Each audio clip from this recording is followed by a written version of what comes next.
What is up, guys? Welcome back to the channel. Joe here, and today we're taking a look at Corsair's new K57 RGB wireless keyboard. It's packed with a ton of new technology that's proprietary to Corsair, and I'm really excited to kind of share with you guys what that looks like.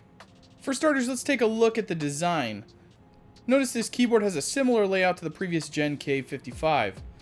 The K57 is designed with a plastic bezel, and most of it is a textured finish, but as you guys can see, there's a gloss finish at the top strip of the keyboard, and as we've kind of seen in the past, this looks really good initially, but it can easily scratch, so that's just one thing to keep an eye out for. Notice up at the top right, we have our multimedia keys, along with a macro record button, backlight brightness button, and Windows key disable button, which will allow you to disable the Windows keys along with some other hotkeys that you can program in the iCUE software, and we'll take a look at that in a little bit. Additionally, you'll find 6 spare macro keys located in vertical sequential order on the far left. The bottom of the keyboard is pretty unremarkable, aside from the rubber grips at all corners and the single step flip out legs for adjustment in angle and comfort. The K57 also comes with this nice removable palm rest that clips in really easily and adds a light textured soft rubber material if a palm rest is something that you prefer to have with your keyboard. This keyboard is equipped with rubber dome tactile keys and selective 8-key rollover. Let's do a quick keyboard test so you guys can hear what these keys sound like.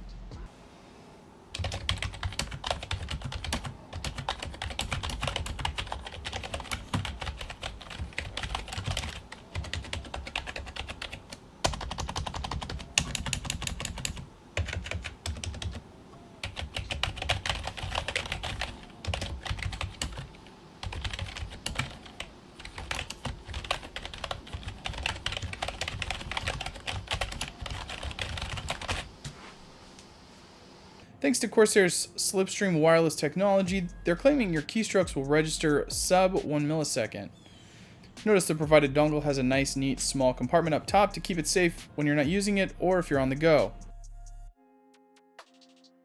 If you'd prefer low latency Bluetooth, this is also supported and can be changed on the fly using the onboard hotkeys. When you're charging your K57 using the included 1.8 meter or 6-foot USB 3.1 cable, you can also use it wired. Interestingly enough though, for those of you guys who are afraid to cut the cord, Corsair is claiming that the Slipstream technology is actually going to record keystrokes faster than if you had it plugged in via USB. What really allows this keyboard to shine though is the Capellix technology that currently only Corsair has available on their products.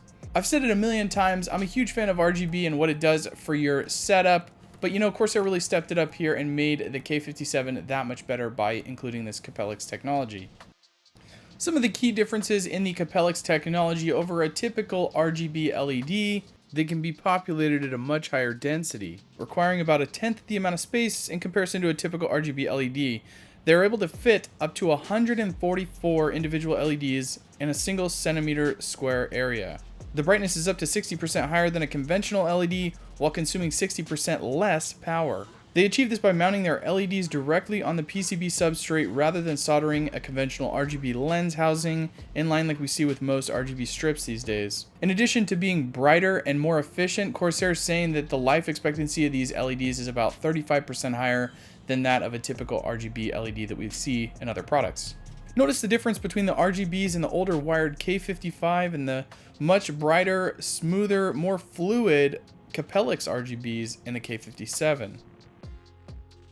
This new technology is really what allows this level of RGB lighting without sacrificing a lot of battery life on the K57. Speaking of battery life, it's rated at up to 175 hours with no RGB, 35 hours with level 1 RGB lighting, 20 hours with level 2 RGB lighting, and up to 8 hours with the RGB brightness maxed out.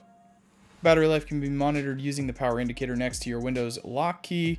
It'll change from solid green to amber, solid red, or flashing red to indicate where you are. And it can also indicate when charging is complete by changing from flashing green to solid. At the back of the keyboard, next to where we would plug that cable in, you'll notice Corsair's added an on-off switch for turning off your keyboard for battery conservation. I have noticed after a few minutes of inactivity, the RGB lighting does turn itself off automatically. The computer doesn't have to be put to sleep or anything like that. It just turns the lights off, and the keyboard strokes are still registering, so as soon as you press a button, whether your computer's asleep or awake, it'll register and pick right back up where it left off, and your RGB effects will go back into play. Like all of Corsair's current products, customization can be managed using the iCUE software. Most notably, if you don't want to use the MR button to create your macros, that can be done in iCUE. And you can also set up custom macros for different apps or games if you'd like and save them as separate profiles.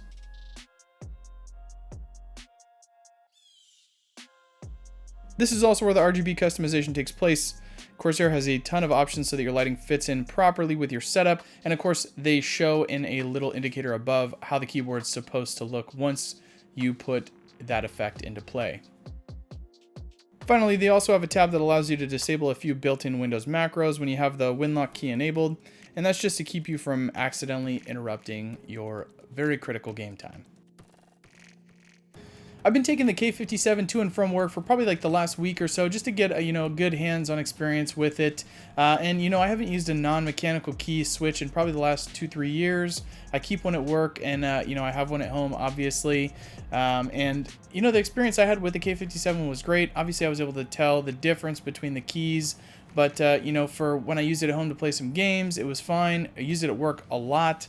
And, the experience overall was great. The only things I would kind of like to see is instead of using that, glossy material on the keyboards in the future, it'd be nice if Corsair would look at maybe some alternative materials. I know they're a little bit more costly, but we did see some of that premium stuff like on the K95 and the K70, I think it was, Mark II. So those materials, they seem to hold up a little bit better against, scratches and stuff like that. Another thing that would be nice to see would be some dual height legs on the back of the keyboard just to add a little bit more additional flexibility for different scenarios, different settings. But other than that, my experience with the keyboard was great so far. Obviously, I always leave links down in the description if you guys want to check these products out, but this being the first Capellix LED RGB Slipstream wireless keyboard, I feel like it's fairly priced at about $99 US at time of launch. I don't know if that's going to go down in the near future, but it's already pretty well priced for the amount of technology that they've been able to fit in, I would say, a mid-range keyboard. I'm really excited to see what Corsair does with this Capellix LED RGB technology. They have a ton of peripherals out there. Obviously, they're one of the front runners when it comes to RGB, and it's going to be kind of fun to see if they come out with something that is just, super densely loaded with RGBs and super bright and overkill. And yeah, maybe it'll use a little bit more power because of how many LEDs they put in it, but it would just be nice to see. It'd also be nice to see, a little bit more flexibility with the RGB functionality on like headsets, mice, and things like that. Let me know what you guys think about these Capellix LED RGBs. Do you guys think that they should come out with, more peripherals with this stuff? Do you think they should make some cases? What do you think is coming next from them, or what would you guys like to see? Of course, if you guys have any questions, feedback, concerns, I'm always happy to hear that stuff down in the comment section as well. And of course, if you guys like the video, don't forget to leave me a thumbs up on the way out, or leave me a thumbs down if you hated it. I'm okay with that too. Of course, if you guys enjoyed this video and want to see more content like this in the future, feel free to hit that subscribe button. And until next time, guys, this has been JoesTech. I'll see you in the next video.